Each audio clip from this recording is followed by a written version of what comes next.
La Corée du Nord a effectué hier son premier tir de missile balistique de l'année 2024. Il a été lancé depuis Pyongyang vers la mer de l'Est, la dernière provocation du royaume ermite remontée au 18 décembre dernier.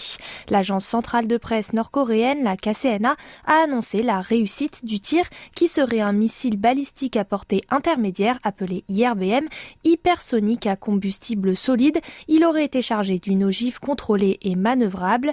Les forces de missiles stratégiques du pays communiste ont fait savoir que le tir d'hier n'avait aucun rapport avec la situation géopolitique régionale avant d'ajouter qu'il serait déroulé dans le cadre des activités régulières du pays pour développer ses armes.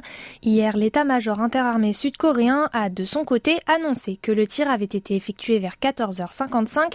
L'engin a parcouru environ 1000 km. Selon le ministère japonais de la Défense, son altitude maximale a dépassé les 50 km et le projectile est ensuite tombé en dehors de la zone économique exclusive de l'archipel. Alors, quelques explications techniques. Un IRBM a une portée telle qu'il peut atteindre les bases militaires arrière du commandement des Nations Unies ainsi que les bases américaines situées au Japon et à Guam. De plus, un IRBM à combustible solide peut atterrir n'importe où à l'improviste. C'est donc un grand avantage pour le régime de Kim III. Le JCS a condamné via son responsable de la communication Lee Song-jun le tir nord-coréen d'hier qui constitue une menace pour la paix et la sécurité de la péninsule.